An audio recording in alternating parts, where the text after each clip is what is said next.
Don't shoot your eye out, kid.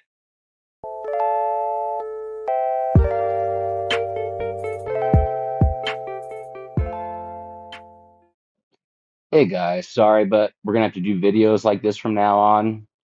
Someone with no life on Discord decided to dox me.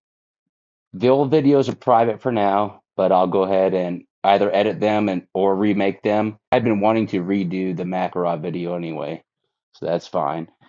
If you're an SDI student, contact me in discussions or on the Discord or through one of the instructors, and I'll give you access to these. This week we're going through the PSA Dagger. We're going to do a field strip. We're going to talk about some of the components and subassemblies. We're going to go ahead and we'll talk about some of the malfunctions that you might see. We're going to cover Headspace again. It'll be a little bit different than last week. We don't have any tools this week except for our Headspace gauges. And as always, we have our iPro on. We have a clear workspace and we have clear weapons. All right, guys, so let's go ahead and first we're going to clear this weapon and then we will field strip it and we're going to talk about some of the major components and subassemblies within here, as well as some of the subassemblies that might cause you issues or some of the components that might cause you issues that you need to look out for when troubleshooting. So let's go ahead and clear this. We have our little slide block here, so let's go ahead and take that out and clear, but let's go ahead and check it anyway so you guys can see that it's clear down there and there's no magazine in there as well. And since we have a clearing rod here, which is for the Makarov, let's go ahead and clear it so you guys can see it. All right, so we are clear. So let's go ahead, and what I'm going to do is going to let this slide go forward slowly, and I'm going to bring it back just a little bit, and I'm going to pull down on this slide lock here.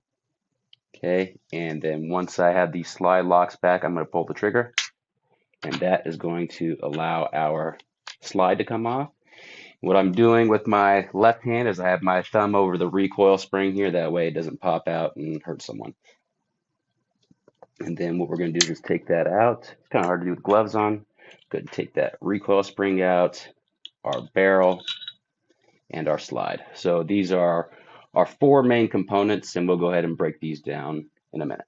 All right, so let's go ahead and start with the simplest of the main components, which is the barrel here. And as you guys know, this is chambered in 9mm. And the barrel is simple. It's what's letting you reach out and touch someone. That's where the bullet goes through here. And as you can see, some of you guys may not be familiar with striker fired. And they're a little different from hammer fired, and they're a little different from revolvers because those barrels are fixed, whereas you have a striker fire where the barrel actually moves, and we'll look at that later. So the barrel actually moves, and you can see this part here at the bottom. This is where it actually locks into the locking block in our frame here. Okay, it locks right into here of our frame, and as you know, locking is one of the 8 rifling functions or one of the 8 cycle of operations. So that's a little bit different from your different types of weapons in that this barrel is actually moving when it's going through the cycle of operations. Something you would want to, some of the troubleshooting you might have here is obviously Headspace, which we'll be doing Headspace later, and the rifling itself. If there's bulging or maybe there's some damage into the rifling, as you can see, this one's pretty clear. But that is something that you'd want to look for when you're troubleshooting with the barrel, as well as maybe something's happening here where it actually locks. Maybe this has become sheared down or rubbed off. So that would be something else that you would want to look at as well. Let's talk about our next main assembly here, and that is the recoil spring. And you guys saw us put it together in one of the last videos. It's just a 3-part piece. We have the spring here, we have the guide rod, and we have the guide rod cap screw. This is something that you should never really have to take apart unless something is wrong with this recoil spring here. So if it were broken, you'd want to fix that and replace that spring. And it's just super simple. You just take this bolt off here. You just take the cap screw off here, but you should never have to do that. What the recoil spring does is it allows the slide to go back and it allows the weapon to recoil. So it sits here in the slide at the front, and it's pushed up against the barrel as well. And then it sits inside of our frame, and it's what's causing the spring tension when your slide comes back and when your slide comes forward. So when you're actually firing, so your slide comes back from the gases, and that's what causes the recoil, which allows you to chamber another round. Or if you're done firing rounds, it'll lock back to the rear. All right, guys, let's go ahead and move on to our slide here. We have several pieces and subcomponents within our slide. We'll start with the top of the slide here. We have our front and rear sight.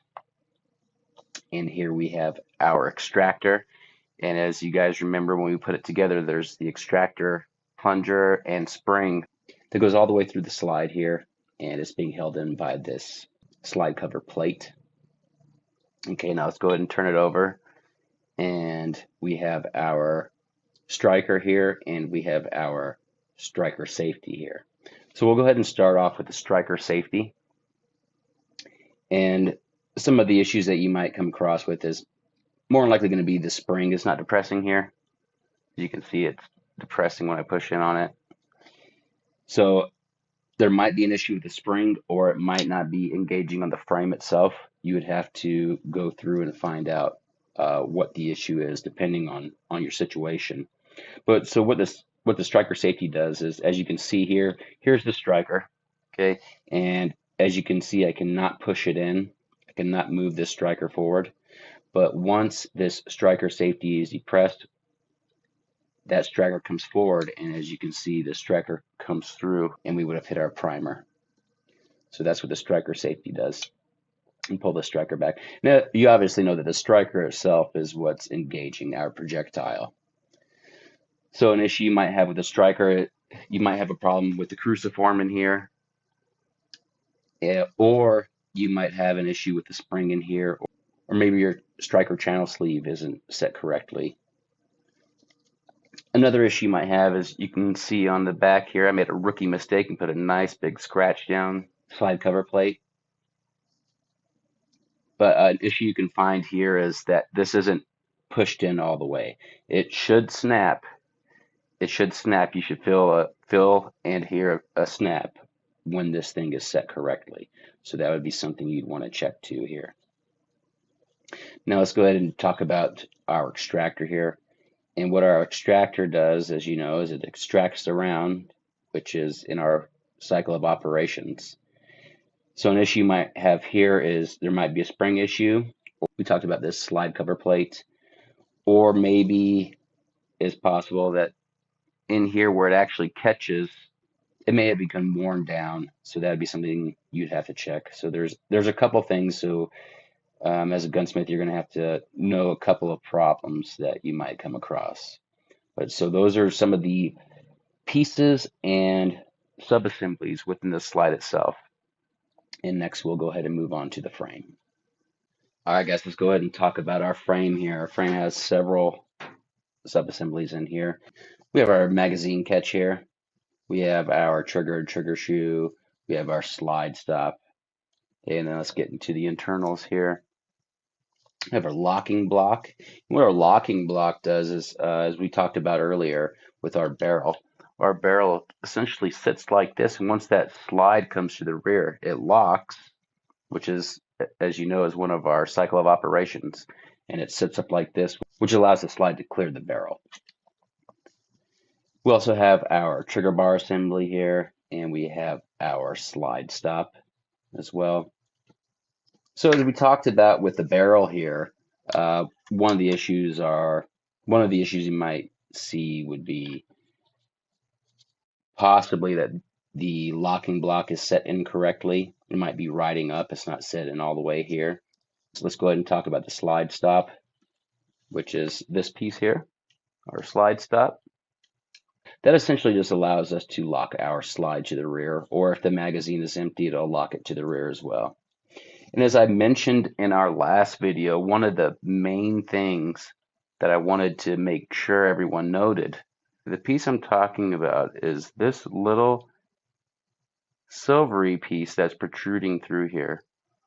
And as I had mentioned before, if it's either too far to the left or the center, that it's essentially your slide stop is going to ride up like this.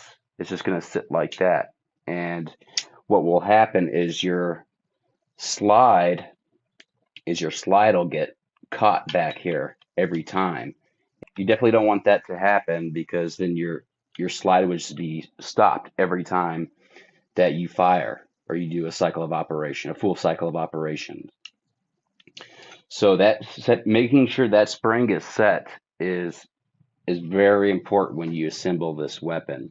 Next, one of the major things I have seen with this weapon that might cause issues is our spring here, our trigger spring here.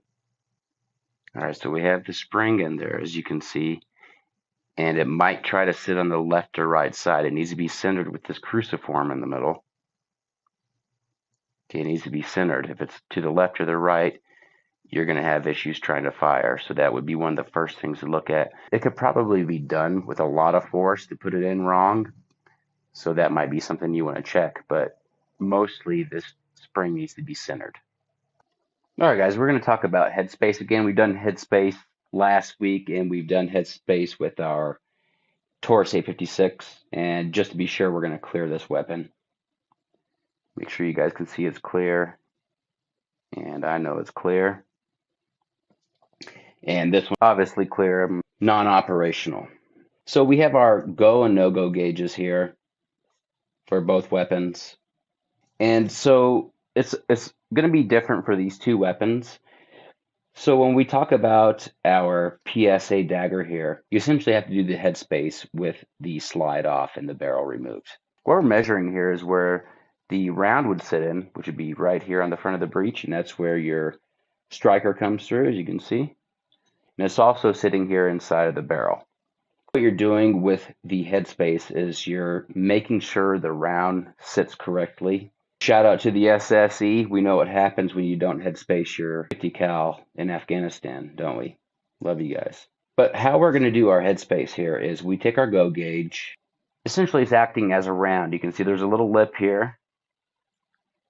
And what that's going to do is it's going to sit beyond the extractor, which is here. Okay, that's where our extractor is coming in, so it has to go over this, right in this slot here.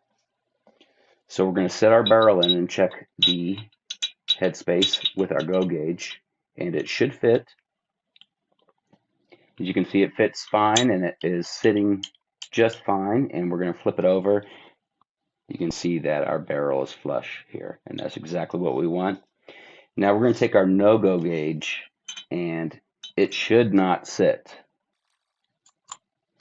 So this should not sit in here. It should not go beyond the extractor. So let's check it. As you can see, it's not sitting all the way in there. And as I flip it over, you can definitely tell that it's not flush. That's exactly what we want when we do our no-go and go gauge. Now, we've done the Taurus 856 before, but just to show you a little bit of the differences between the two weapons, we're going to take our go gauge here, and essentially with the Taurus you would do this for every chamber, but we're just going to do it for one just for demonstration purposes.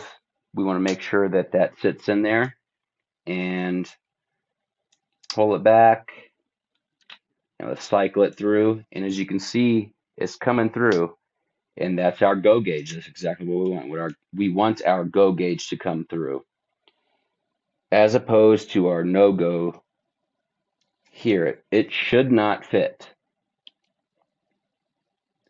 As you can see, I cannot get my cylinder to close here. And if we were testing someone else's weapon, we would go ahead and check every single one, but I'm not going to make you guys suffer through that. But so that is the differences in the headspaces. Headspace is measuring the same thing in all weapons, but it's a different process, so a slightly different process in different weapons. All right, guys, this concludes this week where we went over and field stripped the PSA Dagger.